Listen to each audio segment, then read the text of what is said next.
Possible ito yung hindi masyadong masikip.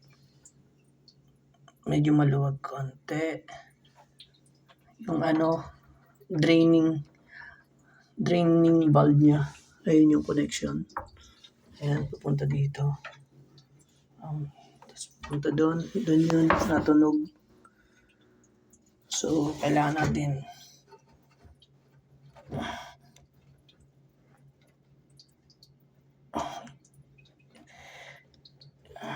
sikipan. Ayan. Okay. Nawala na yung tunog. Wala na yung dripping sounds niya. Wala nang nagdilik. So, dito naman, although meron siyang drain dito, galing sa FCU. Ito yung FCU 5. Pero hindi naman dito yung nagagaling yung sounds or yung drip sound na yun. So, wala dito. Tahimik. Dito lang talaga yung valve na to. So, ngayon okay na.